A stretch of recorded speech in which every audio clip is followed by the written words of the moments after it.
서양의 이탈리아에 마테오 리치라고 하는 신부님이 있었습니다. 이분은 1552년 16세기, 17세기를 사신 분이죠.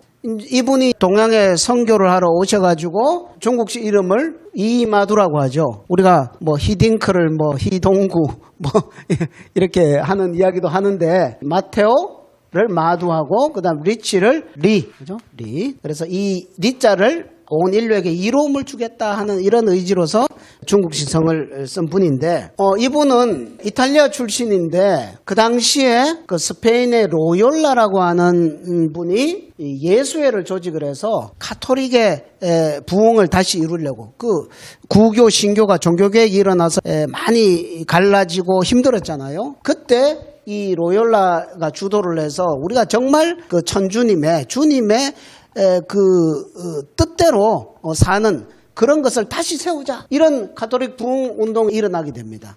이 리치 신부님이 19세에 예수회에 입회를 해가지고 사제서품을 받고요. 그러고 나서 나는 주님의 뜻을 실현하는 데 나의 인생을 온전히 다 바치겠다, 그런 서원을 서약을 하고 이제 동양으로 선교를 떠나게 됩니다. 그래서 인도를 거쳐서 중국 마카오 이렇게 해서 결국 베이징으로 들어와서 중국 북경에서 활동을 하다가 이제 북경에서 돌아가신 분인데요. 카톨릭을 신앙하시는 분들도 뭐 마테오 신부님을 잘 모르시는 것 같은데, 우리가 뭐 천주교를 신앙하고 그런 걸 떠나서 모든 인류는 이 마테오 리치 신부님을 알아야만 되는 그런 이유가 있습니다. 자, 상제님께서 오셔서 말씀하신 그 도전의 구절을 보면, 이마두는 세계에 많은 공덕을 끼친 사람이다. 현 해원 시대의 신명기의 주벽이 되나니, 그러니까 신명계의 제일 높은 어른이 된다 이거예요. 이를 아는 자는 마땅히 경옳지 말지어다. 이 가톨릭의 신부님이 신의 세계에서 아주 높은 분이다 이거죠. 왜 그렇게 높으냐? 그 공덕을 은미중에 끼쳤으므로 세계는 이를 알지 못하느니라. 정말 예수님께서 오른손이 선행을 한 것을 왼손이 모르게 해라 하는 그런 것을 실천하듯이 했기 때문에 세상 사람들은 모릅니다. 그렇지만 서양 사람 이마두가 동양에 와서 천국을 건설하려고, 그죠? 여러 가지 계획을 내었다 이거죠. 이분의 신앙 서원이 뭐냐면 이 세상을 하느님의 나라로 만들려고 했다 이겁니다. 그것이 동양이든 서양이든 관계없이, 또 백인종이든 황인종이든 관계없이 천국을, 모든 인간이 사는 세상을 천국을 만들려고 여러 가지 계획을 냈다 이거죠. 그래서 동양에 와서도 동양 사람들을 사랑하고 동양 사람들을 존중하고 동양 문화를 존중하면서 이 동양인들이 정말 잘 살 수 있는 그런 세상을 건설하려고 여러 가지 일을 하셨어요. 쉽게 모든 적폐를 고쳐 이상을 실현하기 어려웠다. 그래서 리치 신부님은 최선을 다했죠.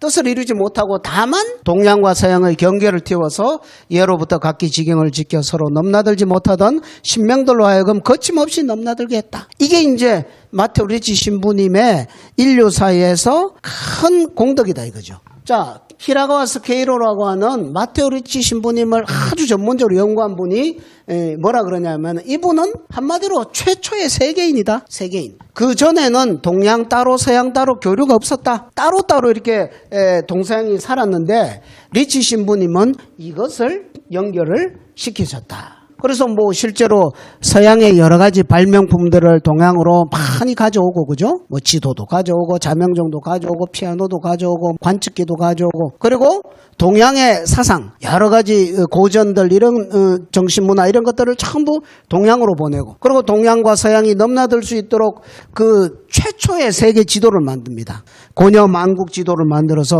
중국 황제한테도 이렇게 진상을 하고 이렇게 했거든요. 그리고 동서양을 소통을 시키고, 그때는 1차 산업이 주된 산업이니까 농사를 잘 지을 수 있도록 동양의 달력과 서양의 달력을, 태음력과 태양력을 합해가지고 자기 호를 딴 시헌력이라고 하는 이 달력을 만듭니다. 그렇게 해서 이제 24절기를 내놓음으로써 농사 짓는 사람들이 농사를 잘 지을 수 있도록 이렇게 했거든요. 그래서 우리가 지금 쓰고 있는 24절기, 동지, 소화, 대한, 입춘, 우수, 이것도 마테오 리치 신부님이 만든 그 달력의 24절기를 우리가 쓰고 있거든요. 근데 우리가 그걸 모르죠. 모르고 있습니다.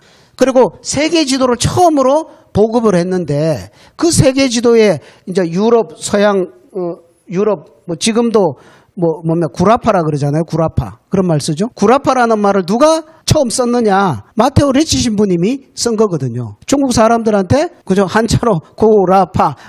여가 유럽이 이런 세계가 있다. 뭐 오스트리아, 뭐 오지리, 뭐 이런 거 있죠.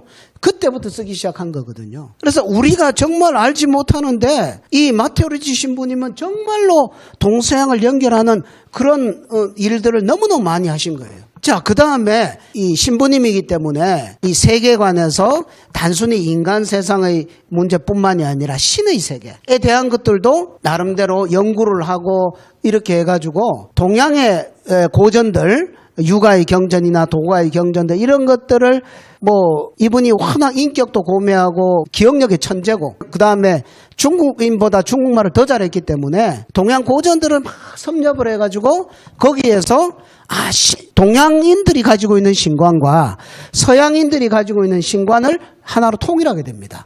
그렇게 해서 마침내 천주실이라고 하는 이런 역작을 만들어내게 되죠. 그렇게 해서 이 책에서 오국 천주는 즉 화헌 상제신이라 우리 천주님, 우리나라 그러니까 이탈리아죠. 이탈리아의 그 천주님, 서양에서는 신을 데우스라 그러죠. 데우스.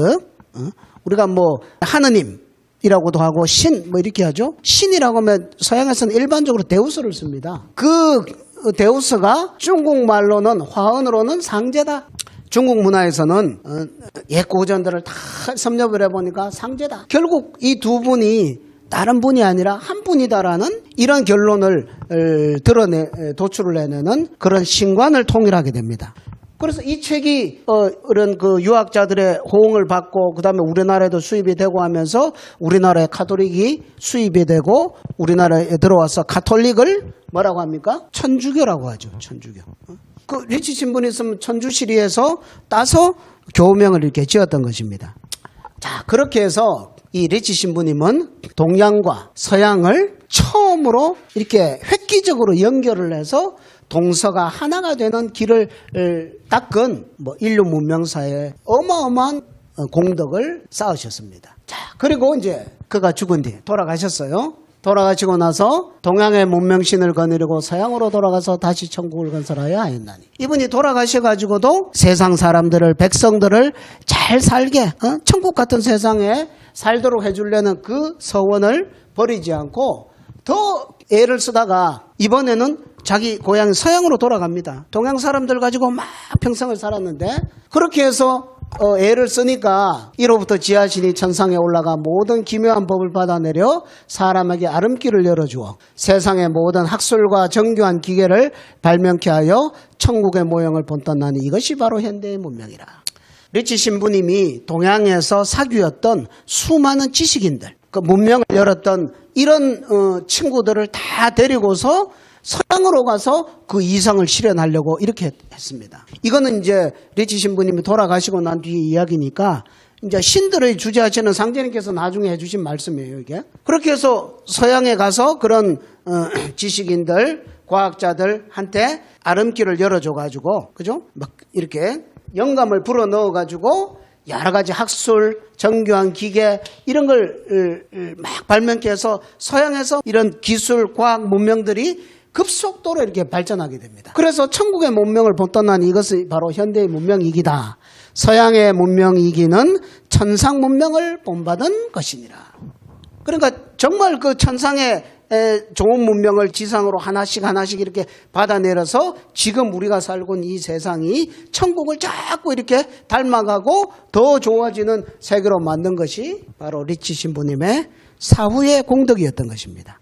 자, 그렇게 해서 이제 이 지상행도 천국 되고 천국도 천국하고 그러면은 뭐 다 좋아지죠.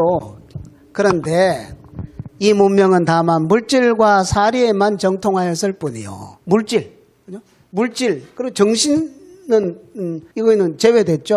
도리어 인류의 교만과 잔포를 길러내어 천지를 흔들며 자연을 정복하려는 기세로 모든 죄악을 끊임없이 범행하였다. 그러니까 이제 인간들이 똑똑해지고 이성이 발달하고 야 이거 뭐든지 인간이 신 필요 없다. 인간이 이성으로 다 할 수 있다. 그러면서 자기들도 자연에서 나온 것이 인간인데 그 자연을 정복하려는 기세로 죄악을 끊임없이 범행을 한다. 그러니까 신도의 권위가 떨어지고, 신은 죽었다. 신은 없다. 그죠? 인간은 정신과 물질 두 가지로 이루어지는 것인데 전부 그 물질 위주로 가버리고 이런 무형의 세계에 대해서는 전부 부정을 해버리니까 뭐 애들도 뭐 산타크로스는 없다 그러고 막 그러잖아요. 그러니까 산타가 힘이 빠져가지고 그런 것처럼 그래서 삼계가 혼란하여 천노와 인사가 도수를 어기는지라. 그러니까 서양의 문명의 어떤 그 기초를 이루는 그 세계관, 철학이 자연을 분리하고 정복하고 신과 인간을 단절시키고 부정하고 이런 방향으로 문명이 급속도로 이렇게 달려갔다 이거죠. 지금 우리가 뭐 코로나 때문에 겪고 있는 이런 것들을 지금 많은 지성인들이 반성을 하지 않습니까? 이것은 근원적으로 우리의 철학이 잘못되어서 그렇다. 이런 이야기들을 많이 하는 거죠. 그게 이미 이때, 그죠? 17세기, 18세기 이때부터 시작이 되었다는 겁니다. 그래서 이마두 신부님이 이마두가 원시의 모든 신상과 불타와 보살들과 더불어 인류와 신명계의 큰 거백을 구천에 있는 나에게 하소연하였다. 그러니까 리치 신부님이 보니까 야 이렇게 가다가는 정말 끝장나겠다. 이렇게 된 거죠. 그래서 이것을 해결할 수 있는 분은 바로 구천.